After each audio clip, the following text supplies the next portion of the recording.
नाज़रीन, आप देख रहे हैं महबूब न्यूज़ नेटवर्क। मैं हूं शरीफ। पाकिस्तान में डॉलर की उड़ान बहुत ऊंची सतह पे पहुंच चुकी है। शहबाज शरीफ ने आते ही कहा था कि कपड़े बेच के आवाम को रिलीफ देंगे, लेकिन अभी तक उनका रिलीफ सामने नहीं आया। इस बारे में हम मजीद बात करेंगे। हमारे स्टूडियो में मौजूद हैं मोहम्मद रमजान मुल्की। अस्सलाम वालेकुम सही, वेलकम। आप क्या देखते हैं कि आजकल जो डॉलर की इतनी उड़ान चल गई है, तो आप क्या समझते हैं इस पे? मैं आपको ये बताऊं कि हुकूमत एक बार फिर बुरी तरह नाकाम हो गई है। इस हुकूमत को 9 माह हुए हैं टोटल। 9 माह में डॉलर जो है 84 रुपीज़ 84 रुपये डॉलर का रेट बढ़ गया है। तो इसमें से लगता है, ज़ाहिरी बात है, प्रूफ हो गया है कि ये हुकूमत भी बुरी तरह नाकाम हो गई है। अगर डॉलर का रेट बढ़ता है तो फाइनली उसका असर पूरी हमारी मुआशी सूरत-हाल पे आता है। हर चीज़ महंगी हो जाती है। उसका हम जैसे अभी रिसेंटली देख रहे हैं कि उसका इम्पेक्ट पेट्रोल पे आ गया। पेट्रोल अभी 35 रुपये बढ़ के 251 रुपये हो गया है। और अगर पेट्रोल या जो भी पेट्रोल की मसनूआत बढ़ती हैं तो उसका असर हर प्रोडक्ट पे आ जाता है। हर चीज़ महंगी हो जाती है। तो इसमें हुकूमत तो बुरी तरह नाकाम हो गई है। दुआ कर सकते हैं अल्लाह रहम करे।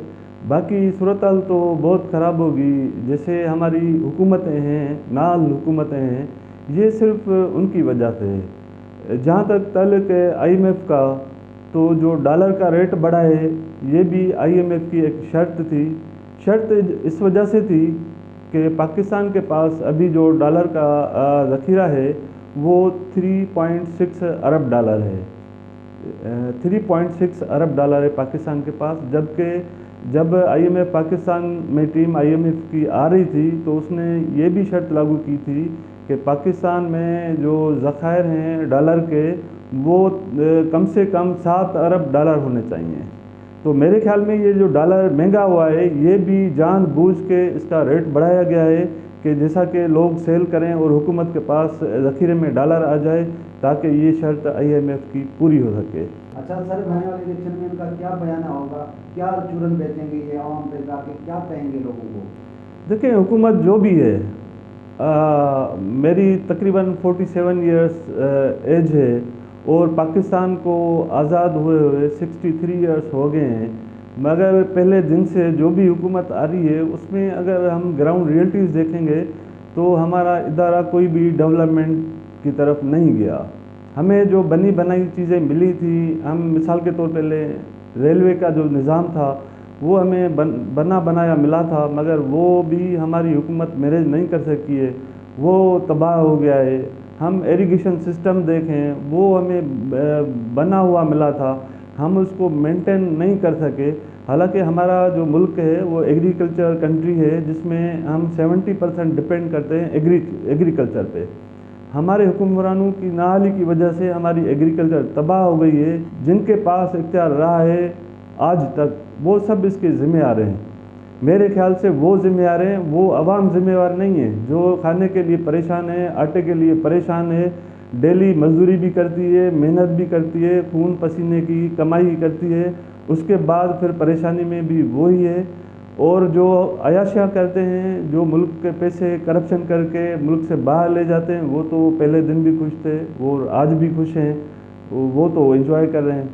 अच्छा रमजान साहब, ये भी तासुर दिया जा रहा है कि जो आपने इशारा किया है कि एस्टेब्लिशमेंट, तो वो न्यूट्रल बताई जा रही है कि वो बिल्कुल न्यूट्रल है, अभी किसी की जो फेवर नहीं कर रही। तो आप क्या समझते हैं कि अभी भी इन्वॉल्वमेंट है एस्टेब्लिशमेंट की? देखिए, मैं आपके चैनल के ज़रिए मैं एक ज़िम्मेदारी से ये मैसेज अपना कन्वे करना चाहता हूँ कि हमारा मुल्क 75% जिस इदारे को बजट देता है, बाकी बचता है हमारे बजट में से 25%, जिसमें से हमारे पॉलिटिकल लीडर्स करप्शन भी करते हैं और उसमें से मुल्क भी चलाते हैं और सारा सिस्टम होता है। तो इसमें से आप समझें कि ज़िम्मेदार कौन है जो 75% बजट लेता है हमारे मुल्क की, और वो करते क्या हैं? वो अभी भी नींद में पड़े हैं कि हमारा मुल्क हाथों से जा रहा है और लोग भूख में मर रहे हैं, मगर उनको 75% हमारे मुल्क की बजट चाहिए। दूसरी तरफ हमारे जो पॉलिटिकल लीडरशिप है ان کے آپ دیکھیں، اگر کسی نے اپنی پولیٹکس کا آغاز کیا ہے تو وہ زیرو سے آغاز کیا ہے، اس کے پاس سائیکل بھی نہیں تھی، اور آج آپ دیکھیں گے اگر اس کو 10 سال پولیٹکس میں ہوئے ہیں تو اس کے پاس ملک اور ملک سے باہر اربوں خربوں روپے کی پراپرٹی ہے، وہ اس نے کہاں سے لائی ہے؟ وہ یہاں سے ملک سے لے کے گیا ہے، اور یہ IMF کی سب یہ ابھی ڈرامے بازی اس وجہ سے کر رہی ہیں کیونکہ ان کے پاس کھانے کے لیے پیسے نہیں ہیں، جو ہمارے لیڈرشپ ہے، پولیٹیکل لیڈرشپ، غریب تو ویسے ہی مر رہا ہے۔ ابھی یہ اپنے عیاشیوں کی وجہ سے یہ قرضے لیتے ہیں، پھر پروجیکٹ کی صورت میں پیسے ریلیز کرتے ہیں، پھر اس میں کرپشن کر کے وہ ملک سے باہر لے جاتے ہیں یا یہاں پہ اپنے پراپرٹیز بنا لیتے ہیں۔ پیسہ تو وہ ہمارے پولیٹیکل لیڈر ہی لے جاتے ہیں، بھگتنا ہمارے عوام کو پڑتا ہے۔ دیکھیں جیسے ابھی ڈالر کا ریٹ بڑھا ہے یا پیٹرول مصنوعات کا ریٹ بڑھا ہے یا جو ڈیلی روزمرہ کے استعمال والی چیزیں ہیں ان کے ریٹ بڑھیں گے، وہ تو برڈن عوام کے اوپر پڑے گا۔ مقصد میں یہ کہنا چاہ رہا ہوں کہ جو بھی ہمارے ملک میں پیسہ ہے وہ کرپشن کر کے یہاں کے حکمران، یہاں کے مختلف لوگ جو کرپشن کرتے ہیں وہ لے جاتے ہیں، پھر اس کا برڈن عوام کے اوپر آ جاتا ہے۔ جیسے ابھی پیٹرول پہ 17% ٹیکس لگا کے وہ ریکوری کر رہے ہیں عوام سے، بھائی عوام آخر جائے کہاں؟ عوام نے آپ کا قصور کیا ہے؟ عوام کا کیا یہ قصور ہے کہ وہ پاکستان میں پیدا ہوئے ہیں اور پاکستان میں رہتے ہیں؟